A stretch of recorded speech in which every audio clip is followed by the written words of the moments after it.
भागवत हा ग्रंथच असा दिव्य आहे की या ग्रंथाच्या संदर्भामध्ये अनेक महापुरुषांनी अनेक विद्वानांनी वेगळ्या वेगळ्या प्रकारचे जे विचार व्यक्त केलेले आहेत त्या विचाराचं नुसतं परिशीलन जरी केलं तरी या ग्रंथाचं काय महनीयत्व आहे हे आपल्याला लक्षात येण्यासारखं आहे. भागवत शब्द याच्यामध्ये असलेला भाग हा जो शब्द आहे याला दोन अगोदर मत आणि नंतर वत असे दोन प्रत्यय लागलेले आहेत. अशा पद्धतीचा हा शब्द आहे. भा म्हणजे बुद्धी, ती ज्या स्थानाला तुम्हाला घेऊन जाणार आहे त्याच स्थानाला घेऊन जाणारा, तशाच पद्धतीची साधना सांगणारा, त्याच्या समांतर साधना सांगणारा किंवा ज्ञानमार्गाच्या समांतर म्हणण्याच्यापेक्षा ज्ञानाच्या गंतव्य स्थानापर्यंत घेऊन जाण्याकरता सर्वजन सुलभ अशा पद्धतीची साधना सांगणारा असा दिव्य ग्रंथरत्न म्हणजे भागवत आहे. असं भागवताचं वर्णन भागवत या शब्दातून आपल्याला कसं पाहायला सापडतं या संदर्भातला विचार आपण ऐकलेला आहे. ज्ञानानं जे प्राप्तव्य स्थान आहे त्याच प्राप्तव्य स्थानापर्यंत भागवत आपल्याला नेणार आहे. वारकरी संप्रदायाच्या संबंधात आपण साधनेचा थोडासा विचार जर आपण करायला लागलो तर आपल्याला प्राप्तव्य फल आहे अद्वैत शास्त्राचं आणि त्याच्याकरता साधना करायची आहे ते मात्र भक्तीचे. साधना भक्तीची आणि प्राप्तव्य मात्र ज्ञानाचं अशा पद्धतीचं चिंतन सांगणारा, अशा पद्धतीनंच वेगळ्या पद्धतीची एक मांडणी करणारा, भागवताला अनुसरणारा असा हा आपला वारकरी संप्रदाय आहे. सगुण निर्गुणाचं ऐक्य स्वीकारल्याच्याशिवाय ही गोष्ट होणे नाही. सगुण आणि निर्गुण या दोघांनाही एक मानल्याच्या शिवाय निर्गुणाच्या प्राप्तीकरता करावी लागणारी ज्ञानाची साधना आणि सगुणाच्या प्राप्तीकरता करावी लागणारी भक्तीची साधना या सगुण आणि निर्गुणाचं ऐक्य मानल्याच्याशिवाय एका स्थानाला नेणाऱ्या या दोन्ही साधना आहेत हे आपल्याला स्वीकारता येणार नाही. भक्तीनं प्राप्त करून घ्यायचं ते सगुण आणि ज्ञानाने प्राप्त करून घ्यायचं ते निर्गुण, पण ते निर्गुण आणि सगुण हे दोन्ही एकच आहेत असं ज्या संप्रदायाने स्वीकारलेलं आहे त्या वारकरी संप्रदायालाच किंवा भागवत संप्रदायालाच असं म्हणता येतं की सगुणाची साधना करूनही निर्गुण प्राप्त करून घेता येतं आणि ज्ञानाची साधना करूनही सगुण प्राप्त करून घेता येतं. ज्ञानाच्या साधनेतून सगुणाची प्राप्ती उपलब्धी हेही आपल्या वारकरी संतांनी शिकवलेलं आहे आणि भक्तीची साधना करायची आणि त्याच्यातून निर्गुण परमात्मतत्वाची आत्मत्वानं उपलब्धी करून घेणं हेही आपल्या संत महात्म्यांनी शिकवलेलं आपल्याला पाहायला सापडतं. सगुण आणि निर्गुण या दोन परमात्म्याच्या स्वरूपामध्ये जसा वारकरी संप्रदायामध्ये अभेद स्वीकारलेला आहे त्याप्रमाणे या दोन्ही परमात्मा स्वरूपाच्या प्राप्तीकरता म्हणून शास्त्रानं सांगितलेली जी ज्ञान आणि भक्ती नावाची साधनं आहेत याच्यातही वारकऱ्यांनी ऐक्य मानलं. हेची भक्ती हेची ज्ञान, एक भगवंताची जाण, एक विठ्ठलाची जाण. एका विठ्ठलाला जाणणं यालाच भक्ती हे म्हणायचं आणि यालाच ज्ञानही म्हणायचं.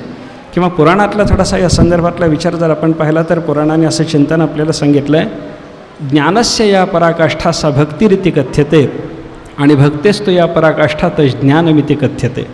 जी ज्ञानाची पराकाष्ठा आहे, चरमसीमा आहे, त्यालाच भक्ती असं म्हणायचं आणि जी भक्तीची चरमसीमा आहे त्यालाच ज्ञान असं म्हणायचं. ज्ञानाच्या शेवटच्या टोकाचंच नाव जर भक्ती असेल आणि भक्तीच्या शेवटच्या टोकाचं नाव जर ज्ञान असेल तर ज्ञान आणि भक्ती या दोन साधनामध्ये वारकरी संतांच्या दृष्टीनं किंवा पुराणाच्या दृष्टीनं कोणत्या तरी प्रकारचा भेद आहे असं आपल्याला स्वीकारता येईल काय? नाही. ज्ञानाचं शेवटचं टोक म्हणजे भक्ती आणि भक्तीचं शेवटचं टोक म्हणजे जर ज्ञान असेल तर ज्ञान वेगळं असंही नाही आणि भक्ती वेगळी असंही नाही. म्हणून हेची भक्ती हेची ज्ञान हे आपल्या संतांना सांगावं लागलं. जे ज्ञान आहे तीच भक्ती आणि जी भक्ती आहे तेच ज्ञान. आता ज्ञान आणि भक्ती या दोन साधनाच्यामध्ये संत महात्म्यांनी जर अभेद स्वीकारलेला असेल तर या दोन प्रकारच्या साधनांनी प्राप्तव्य असलेलं जे परमात्मापद त्याच्यामध्ये भेद कसा असणार?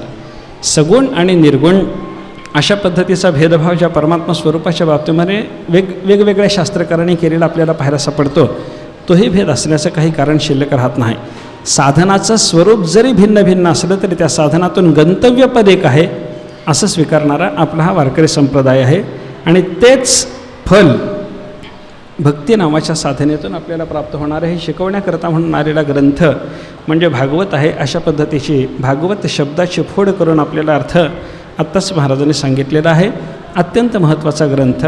भागवत शब्दामध्ये आलेला हा जो अभिप्राय आहे या अभिप्रायाचा विचार जरी आपण नुसता केला तरी भागवताची काय महती आहे हे आपल्याला लक्षात येण्यासारखं आहे. असा महत्त्वाचा हा ग्रंथरत्न आहे. या ग्रंथाच्या संदर्भामध्ये आपण थोडासा विचार जर करायला लागलो तर ही भागवताची कथा सर्व काळ श्रवण करावी. त्याच्यामध्ये मनुष्य मात्राचं कल्याण आहे असा विचार अनेक ठिकाणी भागवतातही आहे, इतर पुराणातही आहे आणि संतांच्या वाङ्मयामध्येही आहे.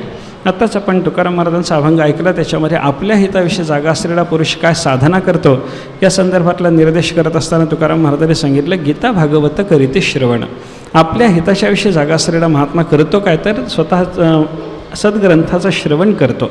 गीता भागवतासारख्या ग्रंथाचं श्रवण करणं आणि परमात्मा पंढरीनाथाचं चिंतन करणं हीच केवलमेव कल्याणाची साधना आहे, असं तुकाराम महाराजांनी सांगितलेलं आहे. आपल्या हिताच्या विषयी माणूस मात्र जागा असला पाहिजे. हित म्हणजे काय हे समजणं हा पहिला भाग आहे, आणि हित म्हणजे काय हे समजल्याच्या नंतर तशा पद्धतीचं परमकल्याणाच्या रूपाचं हित आपलं साधून घेणं, याच्यासाठी जागरूकता असणं हा त्याच्या पुढचा भाग आहे बरं का. हित म्हणजे काय हेच बऱ्याच लोकांना कळत नाही. हित नाही ठावे जननी जनका. तुकाराम महाराजांसारख्या साधू पुरुषांनी अनेक ठिकाणी आपल्याला हिताच्या संदर्भातला विचार सांगताना सांगितलं, खरं हित कशाला म्हणावं हेच माणसाला समजत नाही.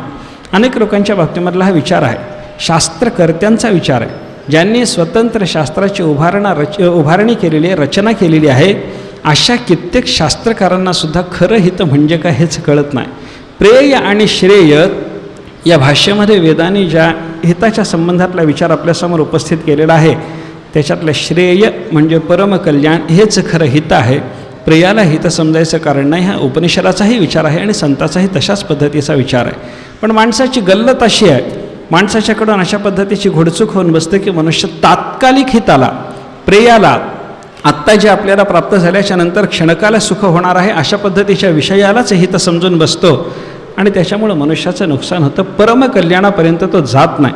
आपल्या हिताविषयी जागं नसण्याचं पहिलं कारण आपल्याला विचारात घेता येतं, ते म्हणजे मनुष्याला हिताच्या संबंधात असलेलं अज्ञान बरं का.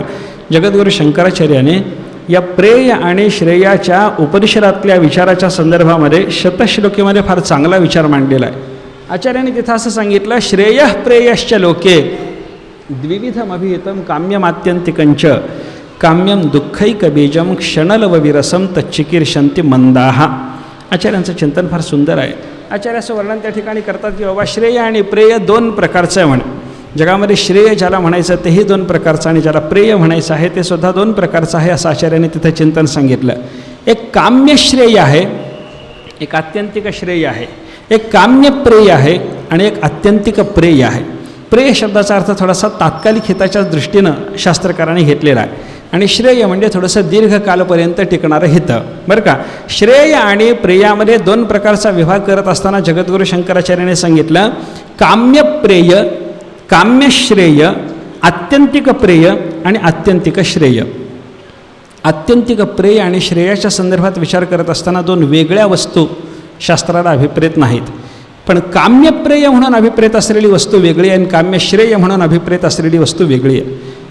आचार्यांचा विचार त्या ठिकाणचा असा आहे, काम्यप्रेय म्हणजे इहलोकातले विषय, काम्यश्रेय म्हणजे परलोकातले विषय, आणि आत्यंतिक प्रेय, आत्यंतिक श्रेय या दोन्ही शब्दांनी ज्याचे चिंतन सांगितलेलं आहे ते मात्र आत्मतत्व आहे.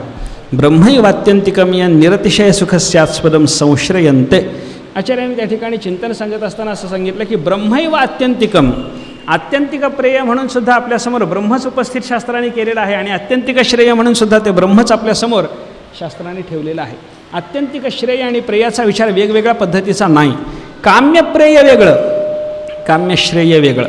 तात्कालिक हिताच्या करता म्हणून आपल्यासमोर उपस्थित असणारे इहलोकातले विषय काम्यप्रेय म्हणा, आणि तात्कालिक हिताकरताच पण इहलोकातल्या विषयाच्या पेक्षा थोडे दीर्घकाळ आपल्याजवळ टिकणारे अशा पद्धतीचे जे परलोकातले विषय आहेत त्या विषयाच्या संबंधामध्ये आचार्यांचा शब्दप्रयोग आहे काम्यश्रेय. काम्यश्रेय म्हणजे परलोकातले विषय आणि काम्यप्रेय म्हणजे इहलोकातले विषय. या दोनही प्रकारच्या विषयाच्या बाबतीमध्ये जर आपण विचार करायला लागलो, हे दोन्ही प्रकारचे विषय मनुष्याला कायम हित साधून देणारे आहेत असं आपल्याला म्हणता येणार नाही बरं का. आचार्याने असं चिंतन सांगितलेलं आहे, काम्यम दुःखैकबीजम क्षणलव विरसम आणि तच्चिकीर्षन्ति मंदाः. आचार्यांचं चिंतन असं आहे विषयाच्या संबंधामध्ये, काम्य म्हणून प्रसिद्ध असणाऱ्या श्रेय किंवा प्रेय रूप विषयाचा विचार करा.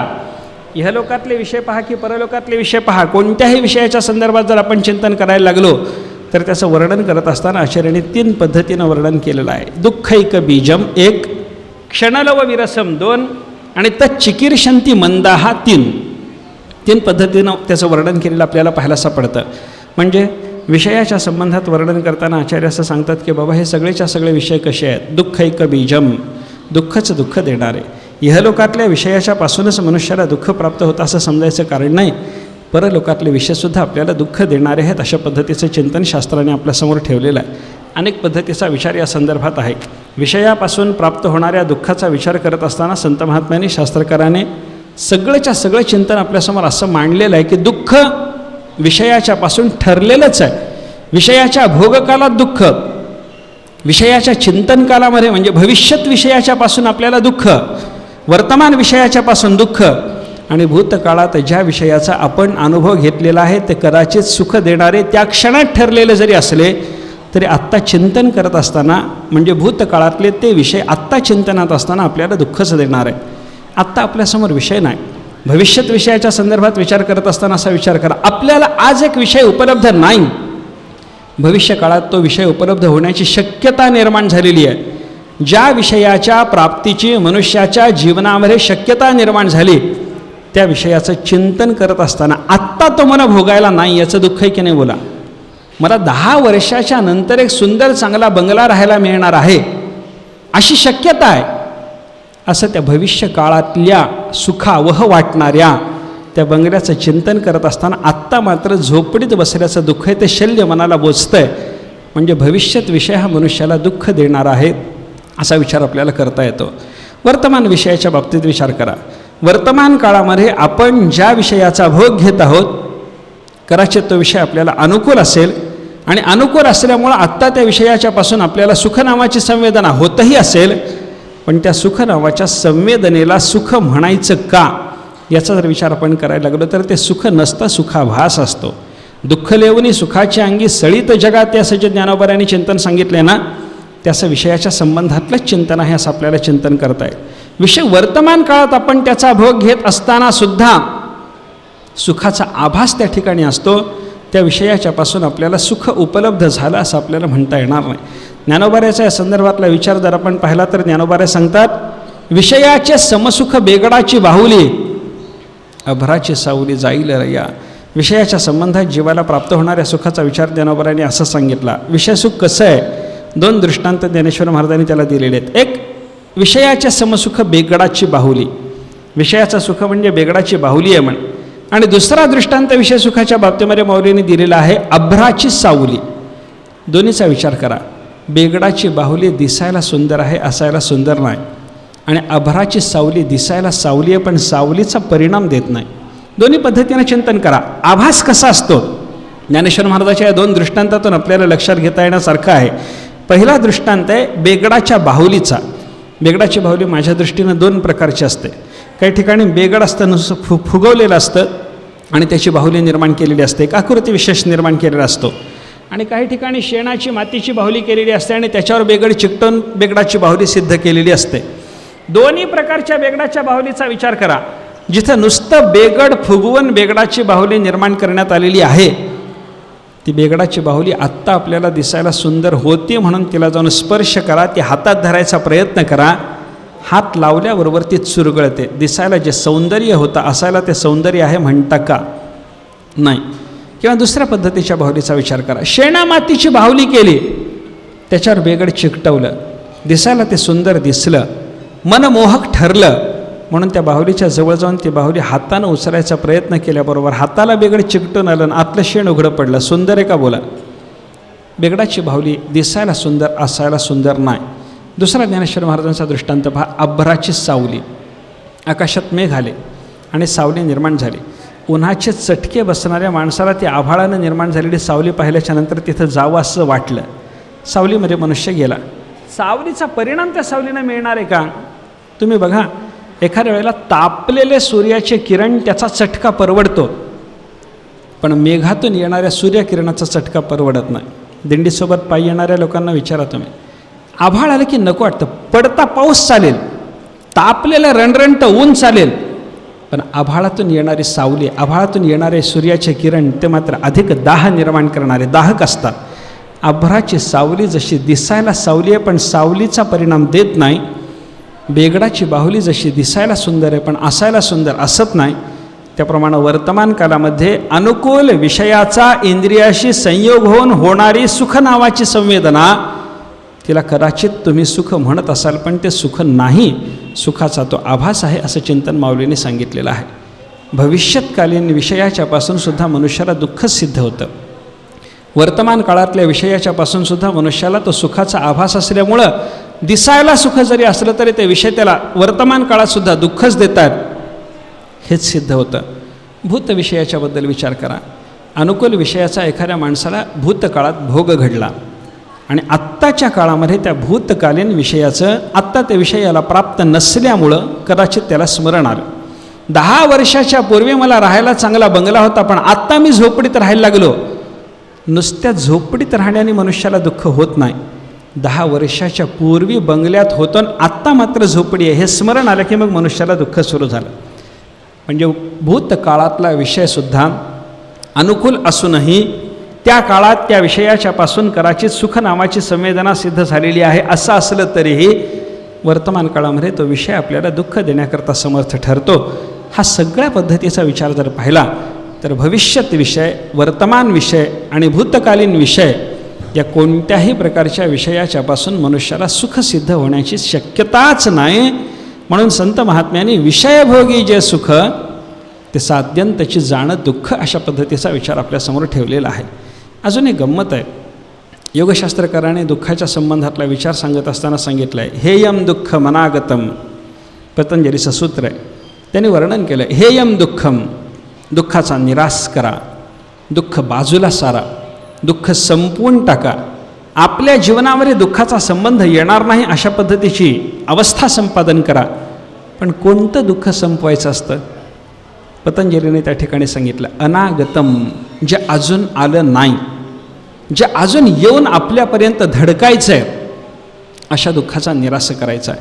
अशा दुःखाचा निराश करण्याकरता मनुष्य जेव्हा चिंतनशील होतो, योग प्रक्रियेनं सिद्ध होणारं जे रूपांतर आहे, अवस्थांतर आहे, ते संपादन करण्याकरता म्हणून मनुष्य जेव्हा प्रयत्नशील होतो तेव्हा त्या पुरुषाला जगातलं सगळंच्या सगळं सुख हे सुद्धा दुःख दिसायला लागतं. असा विचार पतंजलीनं पुढं सांगितलेला आहे. परिणाम ताप संस्कार दुःख ही गुणवृत्तीविरोधाच्य दुःखमेव सर्वं विवेकिनः.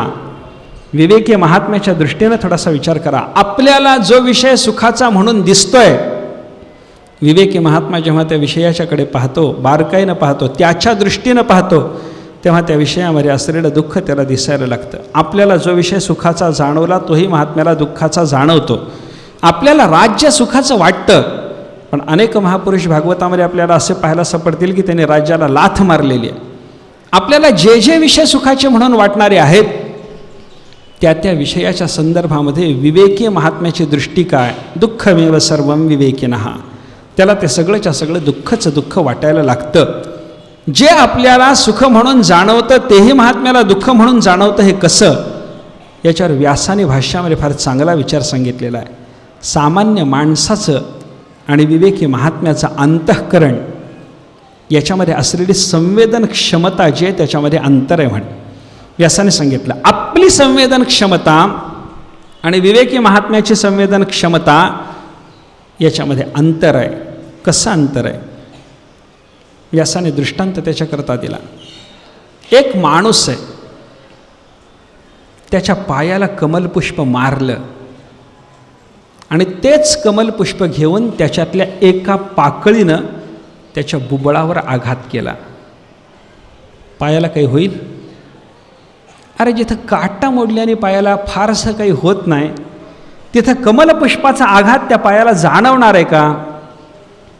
जाणवत नाही. कमलपुष्पाने पायावर केलेला आघात त्याच्याने पायाला संवेदना झाली नाही, पण त्याच कमलपुष्पातली एक पाकळी नव्हे, तिचा एक लहानसा तुकडा उघड्या डोळ्यावर, त्याच्या बुबळावर जर त्याचा आघात झाला, डोळ्याला मात्र पाणी येतं. पायाची संवेदन क्षमता वेगळी आहे, बुबळाची संवेदन क्षमता वेगळी आहे. तुमचं आमचं अंतःकरण पायासारखं आहे, महात्म्याचं विवेकी पुरुषाचं अंतःकरण बुबुळासारखं आहे. पायाला जो विषय सुखावह जाणवला तोच विषय डोळ्याच्या बुबुळाला दुःखावह जाणवतो. हे आपल्या जीवनात, आपल्या शरीरात जर आपल्याला लक्षात घेता येतं तर विराट पुरुषाच्या पायासारख्या स्थानात असणारा एक सामान्य जीव आणि दृष्टीसारख्या ज्ञानसंपन्न स्थानामध्ये असणारा विवेकी महात्मा, या दोघांच्या अंतःकरणाची संवेदनशीलता जी आहे त्याच्यात अंतर असेल की नाही बोला. पायाला जो विषय सुखावह जाणवला, डोळ्याला तोच जसा दुःखावह जाणवतो, त्याप्रमाणे सामान्य माणसाला जो विषय सुखाचा वाटला, महात्म्याला त्याच्यातलं सुद्धा दुःख दिसायला लागतं. ही महात्म्याची, विवेकी पुरुषाची क्षमता आहे. सामान्य माणसाला त्याच्यातलं दुःख दिसायचं नाही. आज आपल्याला अनुकूल म्हणून उपलब्ध असलेले विषय आपल्यात सुद्धा वर्गीकरण करून बघा ना थोडंसं. एक पामर आहे, एक विषयी आहे आणि एक जिज्ञासू आहे. मुक्ताची गोष्ट सोडा, विवेकी पुरुषाची गोष्ट बाजूला ठेवा. पामर, विषयी आणि जिज्ञासू या 3 पुरुषांच्या मध्ये सुद्धा विचार करत असताना प्रत्येकाच्या अंतःकरणाची संवेदनशीलता वेगळी आहे ना. निषिद्ध विषयाचं सेवन करत असताना सुद्धा पामराला काही वाटलं नाही, पण विषय मात्र विचार करतो, बाबा निषिद्ध आहे, विषय आहे, मला विषयाचं प्रेम आहे. कारण पामर आणि विषयीच्या बाबतीमध्ये आपल्याला विचार करत असताना शास्त्रकाराने सांगितलं दोघालाही विषयाचंच प्रेम आहे. पामरही विषयच भोगू इच्छितो आणि विषयसुद्धा विषयापासूनच सुख प्राप्त करून घेऊ इच्छितो. फरक दोघांमध्ये एवढा आहे, विहित निषिद्धाचा विचार ज्याच्या अंतःकरणामध्ये नाही, शेळीयेचे ने तोंडे सैंघचारी अशी ज्याची अवस्था आहे. शेळी ज्याप्रमाणे सगळा पाला खाते, कडूही खाते, गोडही खाते, त्याचा तिला विवेक नाही, त्याप्रमाणे पामराच्या अंतःकरणाला विहित निषिद्धाचा विवेक नाही. हा विषय विहित आहे, भोगल्याने आपल्याला पाप लागणार नाही असाही विचार तो करीत नाही.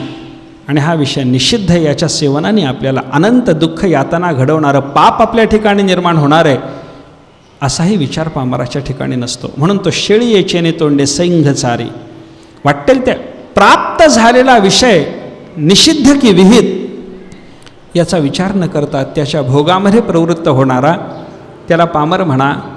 आणि प्राप्त झालेला विषय विहित का निषिद्ध याचा विचार करून, निषिद्धाचा त्याग करून पण विहित भोगातच प्रवृत्त राहणारा, त्याचं नाव आहे विषयी.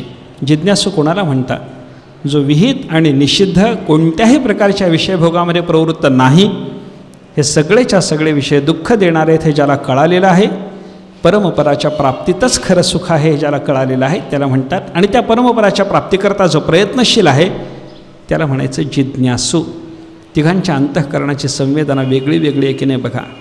पामराला ज्याच्यात सुख जाणवलं, विषयीला त्याच्यात सुख जाणवायचं नाही.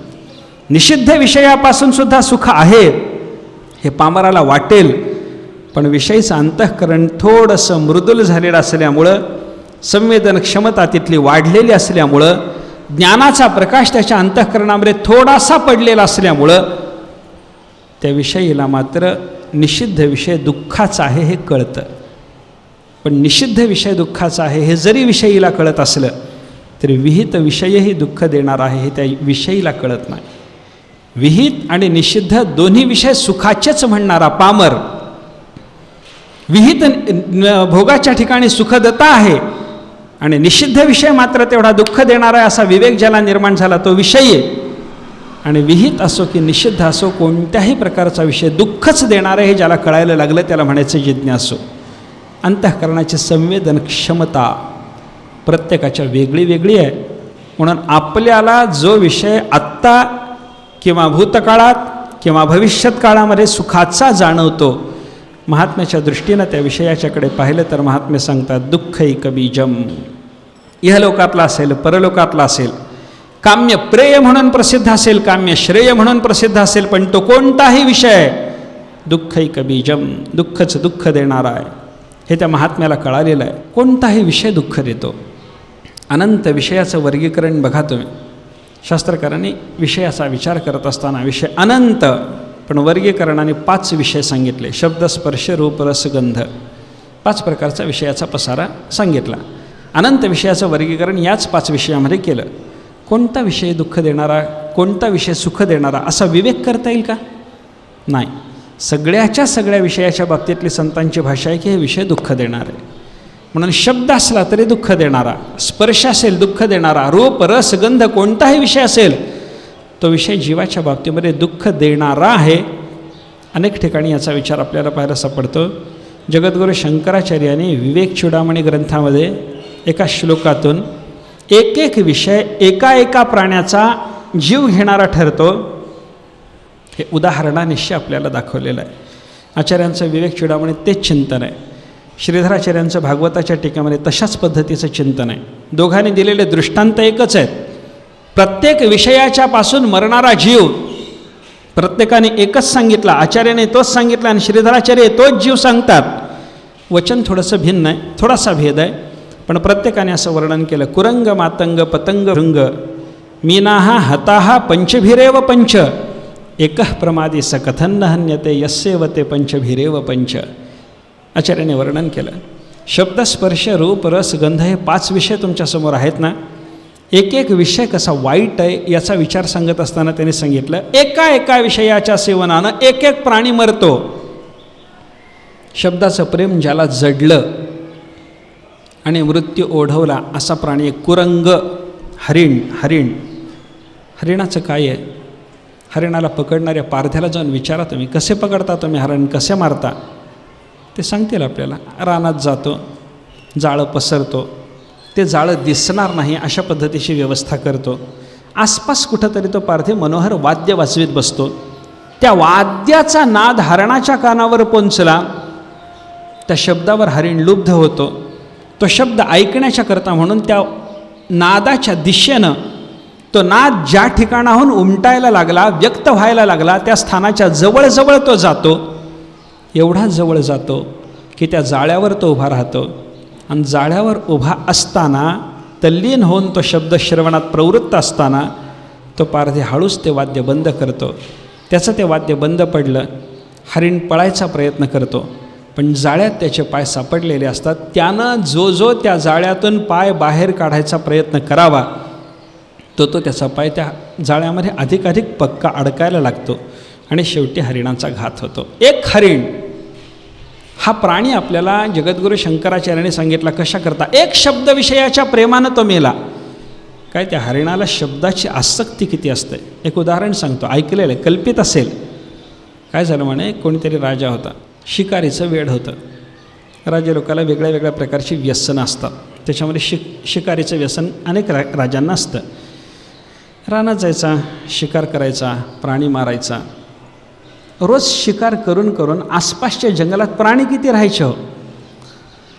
प्राण्यांच्या शिकारीनंतरही प्राणी त्याच संख्येनं जर उपलब्ध राहिले असते, अभयारण्याची व्यवस्था करायची काही गरज पडली नसते. ज्या अर्थी अभयारण्याची व्यवस्था आहे, प्राण्यांच्या नाशाकरता ज्या अर्थी बंदी आहे, त्या अर्थी संहाराने ही प्राणीजात नामशेष व्हायला लागली हे आपल्याला स्वीकारावं लागतं.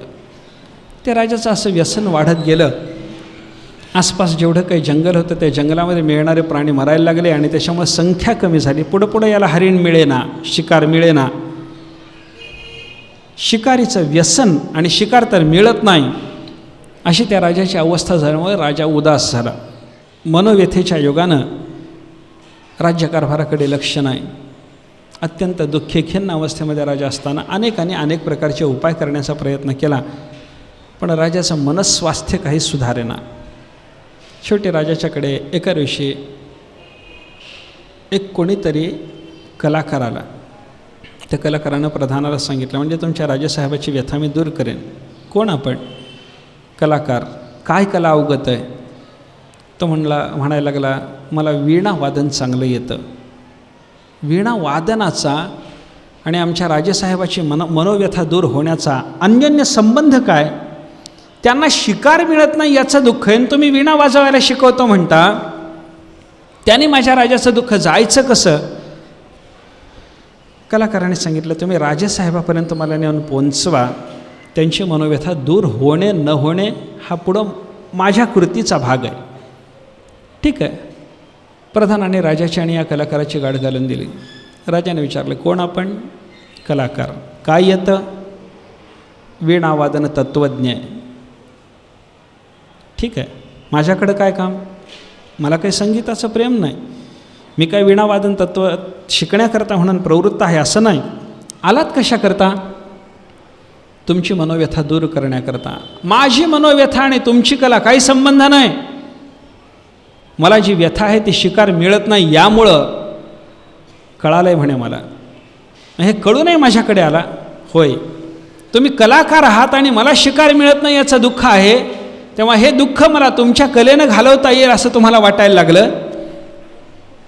होय म्हणा, 6 महिनेपर्यंत माझ्याजवळ तुम्ही अभ्यास करा, वीणावादनाचं तत्त्व शिकून घ्या, उत्तम पद्धतीनं वीणावादन तुम्हाला करायला आलं, शिकार मिळवून द्यायची जबाबदारी मी स्वीकारतो म्हणे. राजाने सांगितलं ठीक आहे, नाही मिळाली तर माझा शिरच्छेद करा. कलाकारांनी तसं सांगितल्याच्या नंतर राजा त्या कलाकाराला आपल्याजवळ राजानं ठेवून घेतलं. त्याच्याकडे हा वीणावादन शिकायला लागला. 4-6 महिन्यात निष्णात झाला. 6 महिन्याच्या नंतर राजाने त्याला सांगितलं की म्हणे मला वीणावादनाचं तत्त्व अवगत झालेलं आहे, शिकारीची व्यवस्था निश्चित होईल. कशी होणार? यानं राजाला सांगितलं पारध्यासारखं तुम्हाला करावं लागेल. काय करायचं? अरण्यात जायचं, शिकारीला जायचं, धनुष्यबाण घ्यायचं, सोबत वीणाही न्यायची. शिकारीचा आणि वीणेचा काय संबंध? तिथं काय भजन आहे का? वीणा कशाला न्यायची? कलाकाराने सांगितलं तिथं गेल्याच्या नंतर आधी वीणावादनच करायचं. वीणेच्या तुमच्या शब्दावर लुब्ध होऊन त्या ठिकाणी हरिण आला, तो तल्लीन होऊन ऐकतोय असं पाहायचं, वीणा बाजूला ठेवायची आणि त्याच्यातल्या एखाद्या हरिणाची शिकार करायची. धनुष्यबाण जवळच असेल, मिळेल तुम्हाला शिकार. राजा त्या पद्धतीनं करू लागला. रानात जायचं, वीणावादन करायचं, हरिण जमा व्हायचे, एखाद्या हरणाला राजाने मारायचं, समाधान झालं, शिकार मिळू लागले. मला काय सांगायचं आहे, शब्द विषयाचं हरिणाला प्रेम किती असतं या संदर्भात मी बोलायला लागलो आहे. पुढं एका दिवशी राजा शिकारीला गेला. रानामध्ये अनेक प्राणी पाहिले, वीणावादन चालू केलं. वीणावादनावरही लुब्ध होऊन हरिण येणं कमी झालेलं, कारण राजा वीणावादन करतो, आपण तिथं गेलो की आपल्याला तो मारतो.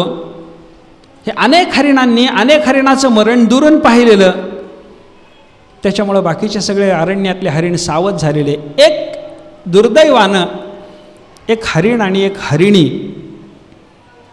अशी जोडी त्या दिवशी राजाच्या समोर ते वीणावादन ऐकण्याकरता म्हणून उपस्थित झाले. वीणावादन चालू, तल्लीन होऊन हरिण हरिणी ऐकतात. निद्रिता लिखित चित्रमिवासन. वेणुवादन प्रसंगामध्ये ते भगवंताचं वेणुश्रवण करण्याकरता म्हणून जशी प्राण्यांची अवस्था, दंतदष्ट कवलाः धृतकर्णाः निद्रिताः लिखित चित्रमिवासन, अशा अवस्थेमध्ये ते हरिण आणि हरिणी ते राजाचं वीणावादन ऐकत असताना राजाने वीणा बाजूला ठेवली, धनुष्यबाण हातात घेतलं. त्याच्यातला जो नर हरिण होता त्याला बाण मारला, त्याला बाण लागला, तो जमिनीवर पडला. एक हरिण पडल्याच्या नंतर त्याच्या बाजूला जे हरिण असतील ते त्या ठिकाणी थांबतील असं नसतं, पण त्या दिवशी ती हरिणी मात्र त्याच ठिकाणी घुटमळायला लागली.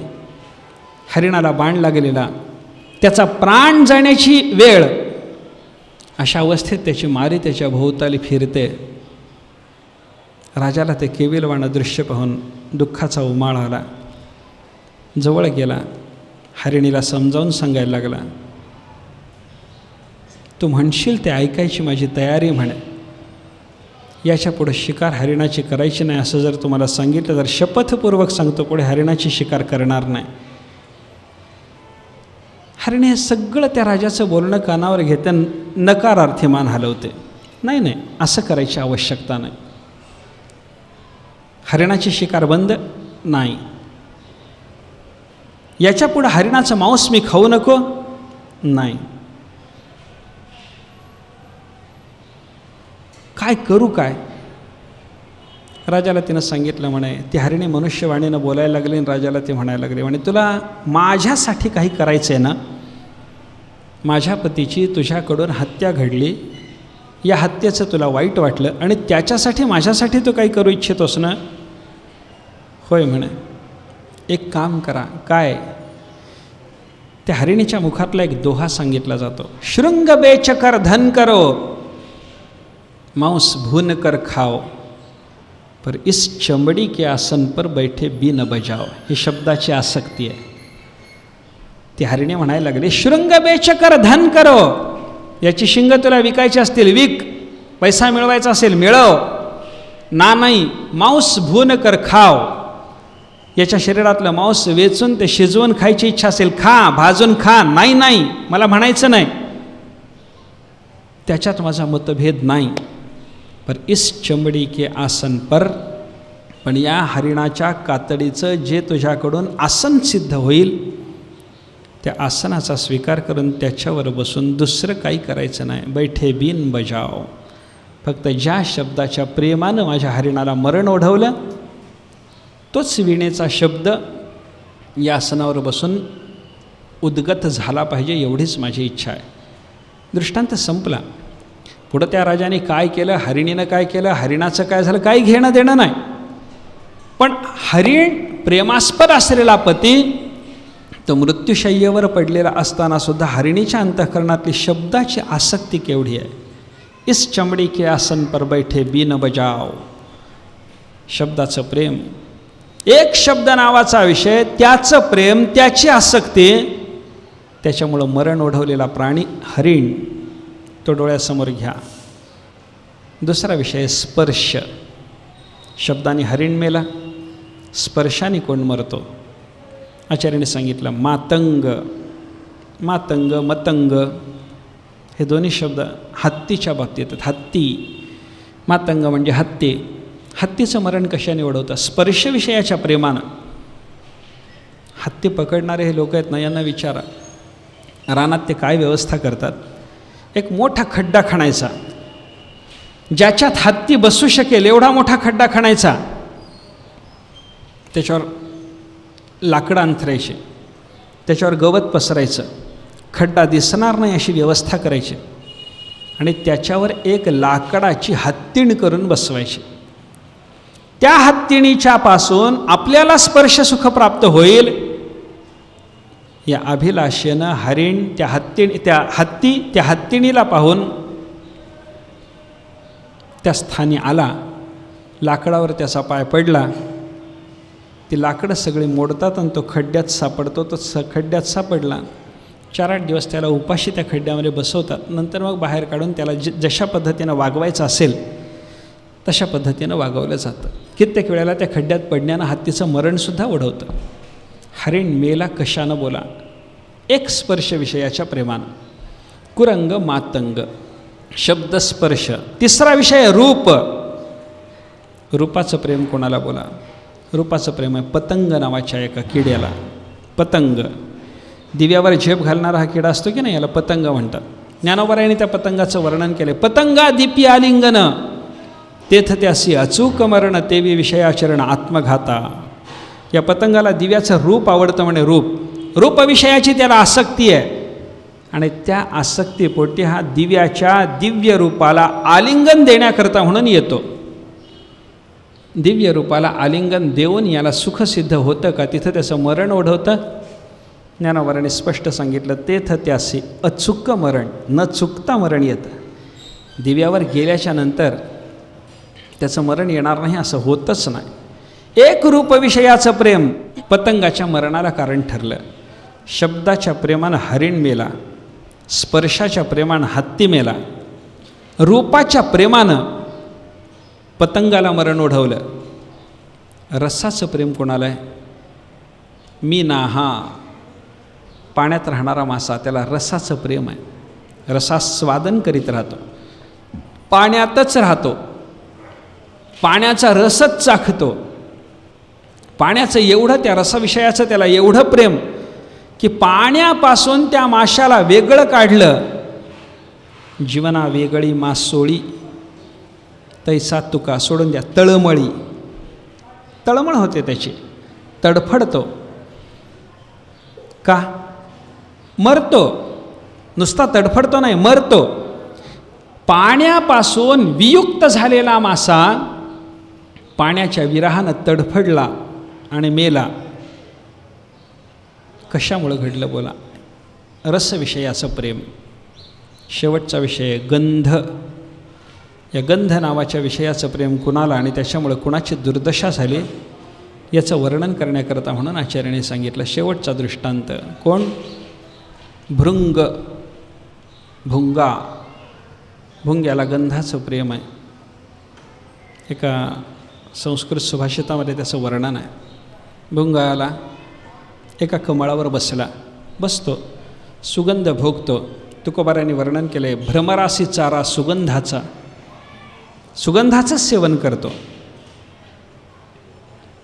कमळ कोशामध्ये असलेल्या त्या परागकणाच्या सुगंधाचं भोजन भ्रमराचं चालू असताना हळूहळू रात्र व्हायला लागली की ते कमळ मिटायला लागतं. कमळात 2 जाती आहेत, कमळ वेगळं आणि कमलिनी वेगळी. कमळ सूर्यविकासी असतं आणि कमलिनी चंद्रविकासी असते. चंद्राच्या उदयाबरोबर विकास पावणं आणि चंद्राच्या अस्ताबरोबर मिटणं हा मृदू असलेल्या कमलिनीचा स्वभाव,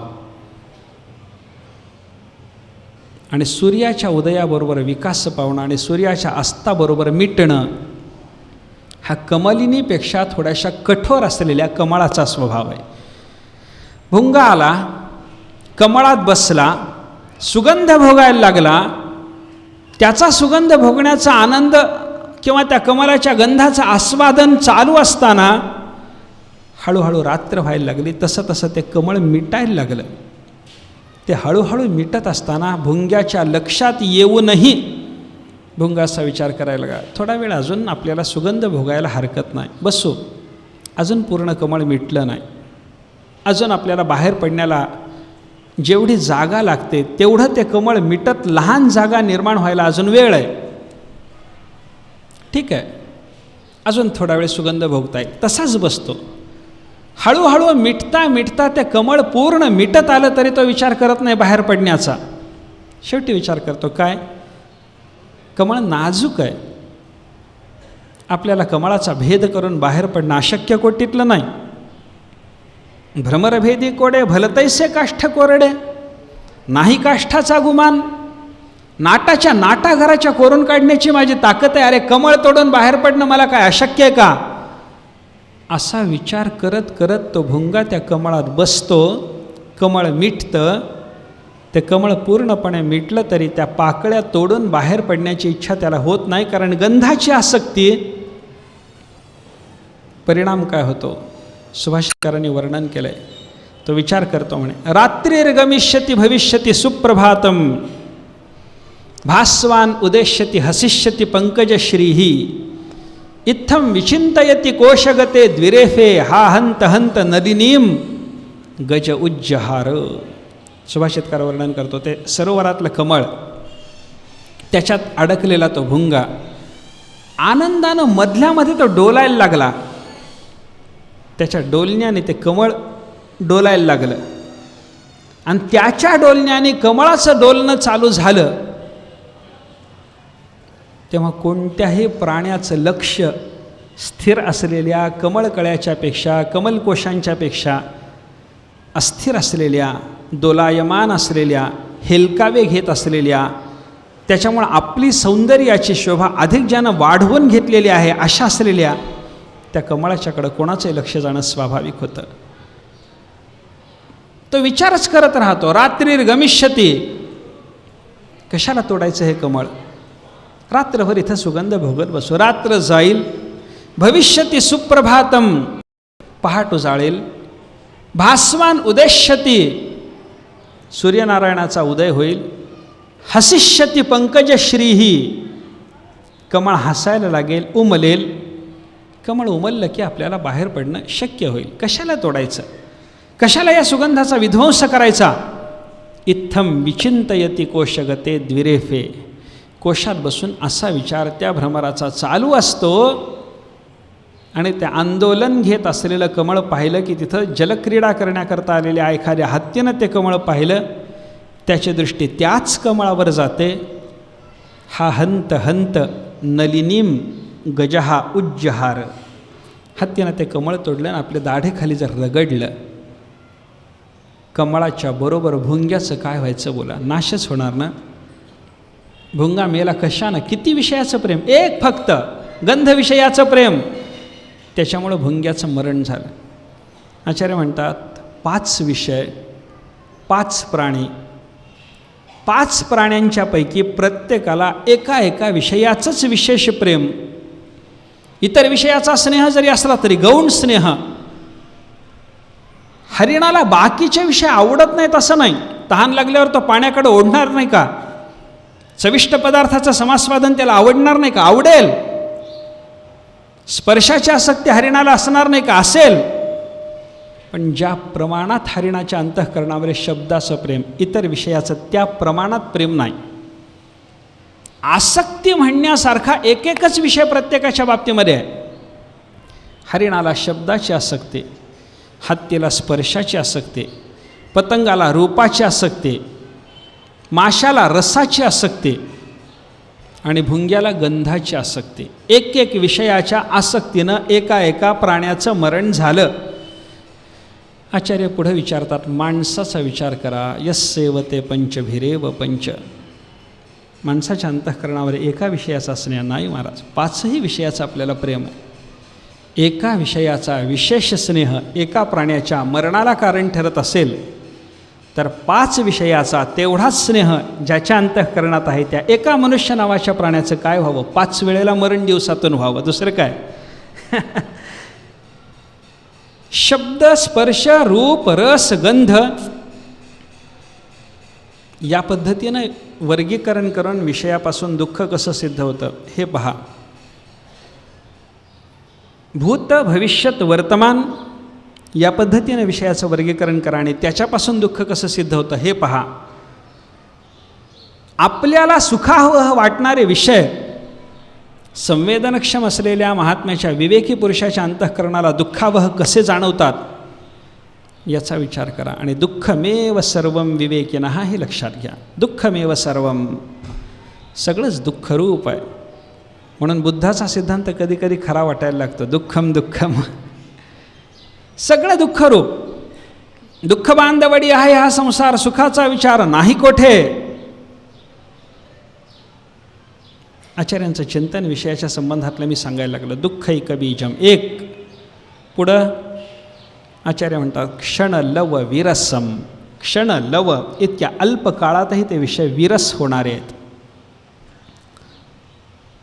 रसास्वादन चालू असताना आत्ता जो विषय सरस वाटला, क्षणभरानं तो विरस होणार. लव काळात तो विरस होणार. एखाद्याला लाडूचं प्रेम आहे, बुंदीचा लाडू खावा वाटला, एक लाडू खाल्ला, काय आहे, मनुष्याची तृप्ती झाल्याच्या शिवाय विरसतेला प्रारंभ होत नाही. आणि तृप्ती म्हणजे नुसता भोग नाही बरं का. तृप्तीची व्याख्या अशी आहे, अनुकूल विषय, त्याचं दर्शन, त्याची प्राप्ती, त्याचा भोग. हे दर्शन, प्राप्ती आणि भोग याच्यातून सिद्ध होणारे प्रिय, मोद, प्रमोद हे आनंद विशेष. भोग झाल्याच्या नंतर नुसता भोग, त्याच्याने होणारा आनंद म्हणजे तृप्ती नाही, त्याला प्रमोद नाव असेल. ती प्रमोद नावाची वृत्ती, आनंदाकार वृत्ती निर्माण झाली असेल. इष्ट विषयाचं नुसतं दर्शन झालं, खावा वाटलेला लाडू डोळ्यासमोर आला की आनंद झाला, तोंडाला पाणी सुटलं, या आनंदाला म्हणायचं प्रिय. ही प्रिय नावाची वृत्ती जागी झाली, आनंद झाला. त्याच्यानंतर लाडू कोणीतरी आणून हातात दिला, उपलब्धी झाली, झालेला जो आनंद याला म्हणतात मोद. त्याच्यानंतर कोणीतरी लाडू खाण्याचा आग्रह केला आणि लाडू पोटात गेला, हा लाडूचा झालेला जो भोग आहे याच्याने होणारा जो आनंद याला म्हणायचं प्रमोद. लाडू दिसला प्रिय, लाडू हातात पडला मोद, लाडू पोटात गेला प्रमोद झाला. पुढं याच्याला एवढ्यावर तृप्तीचं काम भागत नाही. अनुकूल विषयाचं दर्शन, उपलब्धी, भोग आणि भोगाची आवृत्ती व्हावी तेव्हा होणारा जो आनंद विशेष आहे त्याला म्हणतात तृप्ती. एक लाडू खाल्ला, आनंद झाला, तृप्ती नाही. त्याच्याकरता 10-5 लाडू पोटात गेले पाहिजेत. माझी मजल 10-5 पर्यंतच आहे म्हणून बोलतं. अधिक ज्याची क्षमता आहे त्याला दंडवत आहेत आपले, नाही म्हणायचं नाही. ज्याची जेवढी क्षमता असेल त्याच्या पोटात तेवढे लाडू जाण्याने होणारा जो आनंद, भोगाच्या आवृत्तीनं होणारा जो आनंद आहे, या आनंदाला म्हणायचं तृप्ती. प्रिय, मोद, प्रमोद, तृप्ती, इथपर्यंत विषय सरस आहे. पण तृप्तीच्या पुढेही जर त्या विषयाचा भोग चालू राहिला तर तो विषय विरस होतो की नाही बघा तुम्ही. लाडू दिसला आनंद, लाडू हातात पडला आनंद, लाडू पोटात गेला आनंद, 10-5 पोटात गेले आनंद, ढेकर आला. आता याच्या पुढे लाडूची एक बुंदीची कळीसुद्धा पोटात ढकलणं शक्य नाही, ही अवस्था झाली आनंद. पण त्याही उपर जर एखाद्याने आडवं पाडून याच्या तोंडात जर लाडू कोंबला तर तृप्तीनंतर अनुकूल वाटणारा तो विषय तृप्तीपर्यंत जरी सरस होता तरी आता तो सरस आहे का बोला. विरस नको बाबा, लाडू नको, याच्या पुढं लाडूच नको म्हणतो तो. आज नाही, आता जन्मात खाणार नाही. का खाणार नाही म्हणतो? का बोलला? तुला आवडत होता ना, त्याच्या दर्शनानं तुझ्या तोंडाला सुटलेलं पाणी नाही, जळंबटाचा आलेला लोंढा मी पाहिला ना, लाडू खात असताना तो मारलेल्या मिठक्या आम्ही ऐकल्यानं, लाडूच्या भोगामध्ये प्रवृत्त असताना अजून वाढा म्हणताना आम्ही पाहिले ना. आत्तापर्यंत तुला सरस असणारा लाडू आता विरस वाटायला लागला. काय कारण? विषयाचा स्वभावच तो आहे. क्षणलव विरसम. न विटणारा एक परमात्मा आहे. अविटगे माय विटेना, जवळी आहे परी भेटेना. परमात्म्याला सोडलं तर विषयाच्या बाबतीत विचार करत असताना कोणताही विषय न विटणारा चिंतन करता येतच नाही. ज्ञानरस, भक्तिरस आणि परमात्मा यांच्या संबंधामध्ये अविटतेचं चिंतन करता येतं.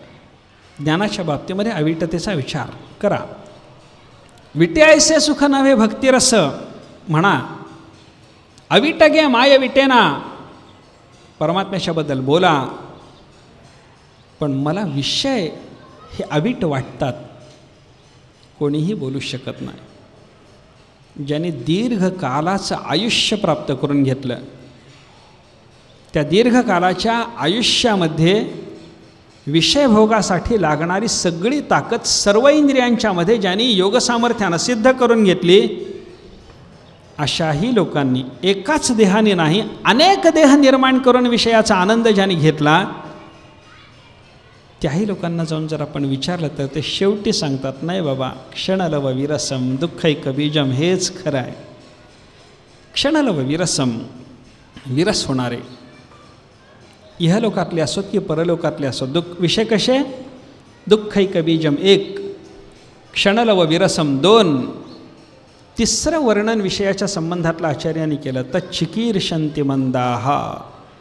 त्या विषयाच्या प्राप्तीकरता करावा लागणारा लौकिक क्रियाच्या रूपाचा किंवा वैदिक क्रियाच्या रूपाचा जो प्रयत्न, ते करण्याची ज्यांना इच्छा होते, मंद म्हणे, मंद आहेत ते, तच्चिकीर्षन्ति मंदाः. ते मिळवण्याची इच्छा करणारे आणि त्या विषयाच्या प्राप्तीकरता करावी लागणारी क्रिया करणारे मंद. विषय मिळावा याच्याकरता प्रयत्न केला मंद. विषय भोगासाठी प्रयत्न केला मंद बुद्धीचा, मूर्ख म्हणा त्याला. काय की जे मूर्ख न सेविता न सरे. ज्ञानोबा त्याला मूर्खच म्हणतात. तुका म्हणे ते गाढव घेती मनासवे धाव. नुसतं मूर्ख म्हणलं, नुसतं गाढव म्हणलं, नुसतं पशु म्हणलं असं नाही. वेगवेगळ्या प्राण्याची नावं घेऊन त्यांच्या ठिकाणी असणारी मूढता, ती या विषय प्राप्तीकरताच प्रयत्नशील असणाऱ्या मनुष्य देहधारी जीवांच्या ठिकाणीसुद्धा कशी आहे याची वर्णनं संत महात्म्यांनी केलेली आहेत. तच्चिकीर्षन्ति मंदाः. विषय प्राप्तीकरता प्रयत्न करणारा मूर्ख. तिन्ही वर्णनं पहा विस्तार. आपण तिन्ही वर्णनाच्या संदर्भातला पाहिला. विषय दुःख देणारे, विषय विरस होणारे आणि विषय प्राप्तीकरता, विषय भोगाकरता प्रयत्न करणारा मंद. प्राप्तीकरता प्रयत्न करा, मंदच ठरता. विषय भोगाकरता प्रयत्न केला तोही मंद. काय आहे, काही जीवांचं असं असतं, ते प्राप्तीकरताच प्रयत्न करतात, भोग घेत नाहीत. अनेकाशा बाबतीमध्ये आपण ऐकतो, कुरपण माणसाचं बघा तुम्ही, धन मिळवायकरता प्रयत्न आहे, पण प्राप्त झालेलं सगळं धन तो जमिनीत गाडून ठेवतो. भोग आहे का? भोगासाठी त्यानं प्रयत्न केला नाही, प्राप्तीसाठी प्रयत्न केला. काहींचा प्राप्तीकरता प्रयत्न नसेल, यदृच्छेनं प्राप्त झाला, पण भोगायचा प्रयत्न मात्र चालू आहे. दोघे मंद तच्चिकीर्षन्ति मंदाः. इहलोकातल्या विषयाच्या प्राप्तीकरता करावी लागणारी लौकिक क्रिया ती करायची इच्छा झाली मंद. परलोकातल्या विषयाच्या प्राप्तीकरता करावी लागणारी वैदिक क्रिया ती करण्याची इच्छा झाली मंद. तच्चिकीर्षन्ति मंदाः. हे तीन प्रकारचं विषयाच्या संबंधातलं वर्णन ऐकलं की मग हे विषय म्हणजे हित किंवा हितावह असं आपल्याला म्हणता येईल का, एवढंच मला विचारायचं आहे. विषय हित नाहीत. विषय प्राप्तीमध्ये हित प्रत्यय जरी एखाद्या जीवाला असला तरी विषय हितावह किंवा हितरूप हित करणारे असं विषयाच्याबद्दल आपल्याला म्हणता येणार नाही. मग परब्रह्म पदवीच्या प्राप्तीकरता करायचा जो प्रयत्न आहे तो करणारा तो हिताच्या विषयी जागा म्हणा. आपुलिया हिता जो असे जागता. आपल्या हिताच्या विषयी जागा असणारा. हिताविषयी जागा का नाही, हित म्हणजे काय हेच कळत नाही. पहिलं कारण. अजूनही कारणं संत वाङ्मयात आपल्याला पाहायला सापडतात. मनुष्य हिताच्या विषयी जागा नाही. अनेकांच्या बाबतीतली वर्णनं आपण पाहू शकतो. हिताच्या विषयी हे जागे नाहीत. का जागे नाहीत? एक कारण तुकाराम महाराजांनी सांगितलं आहे. माणसाला परमार्थाची लाज वाटली की तो हिताविषयी जागा राहत नाही. प्रमाण सांगतो. महाराजांनी नाटात वर्णन केले पहा. नाही ऐकिले गायले गीत. का? धरिली लाज सांडिले हित. नावडे पुराण बैसले संत केली बहुत परनिंदा. नाही ऐकिले गायले गीत. गीत ऐकलंही नाही गायलंही नाही. परमात्म्याच्या संबंधातलं गीत गावं ऐकावं पण गायलंही नाही ऐकलंही नाही. का बाबा? कशामुळं असं झालं? महाराज वर्णन करतात. धरिली लाज. त्याची लाज वाटली. गीत गायची लाज वाटली. गीत ऐकायची लाज वाटली. माणसं तुम्ही बघा, विचारा एखाद्या आपल्या सहकार्याला, चला हो कुठं भागवत चालू आहे, नको हो म्हणतात. अरे एवढे तोंड वेडं वाकडं करायला नको म्हणायला झालं काय? तो म्हणतो नाही हो लाज वाटते. म्हणजे नको ते करायची लाज वाटत नाही. कथाश्रवणाची लाज, कथा करण्याची लाज. तुम्हाला बोलता येतं ना? एखाद्याला म्हणा तुम्ही, बोलता येतं ना तुम्हाला? हो. वक्तृत्व चांगलं पाहिजे, तो रस व्यक्त करण्याची ताकद आहे माझ्यात. मग एकदा भगवत कथा करा. नाही हो तेवढं नको. का? लोक हसतील मला. लाज. नाही ऐकिले गायले गीत धरिली लाज. परिणाम काय झाला? सांडिले हित. हित अंतर्त. हित का होत नाही? मनुष्य हिताविषयी जागा का राहत नाही? कोण जागा नसतो? ज्याला हित म्हणजे काय नेमकं कळालं नाही तोही हिताविषयी जागा नाही. एक. ज्याला हित म्हणजे काय त्याच्यासाठी करावं लागणारं साधन काय शब्दानं कळालं पण त्या हित साधनात प्रवृत्ती झाली नाही. परमार्थाची लाज वाटली. हिताविषयी जागा नाही. अजून एक कारण आपल्याला सांगता येऊ शकतं. काय? संसाराची आसक्ती मनुष्याच्या अंतःकरणात निर्माण झाली. मनुष्य हिताविषयी जागा असू शकत नाही. परमार्थाची लाज हितापासून वंचित ठेवणारी, त्याप्रमाणे संसाराची आसक्तीही हितापासून वंचित ठेवणारी. संसाराची आसक्ती मनुष्याच्या अंतःकरणात असते. बघा महाराजांनी वर्णन केलं. येथे तो नाही आठव काही, विसावा तो क्षण एक नाही. पडिलो आणिके प्रवाही, हित तो काही दिसेची ना. येथे तो नाही आठव काही. संसारात गुंतून पडला की इथे त्याला परमात्म्याचा आठव होत नाही. विसावा तो क्षण एक नाही. पडिलो आणिके प्रवाही, हित तो काही दिसेची ना. संसाराची आसक्ती निर्माण झाली, हितापासून वंचित राहिला. परमार्थाची लाज वाटायला लागली, हितापासून वंचित राहिला.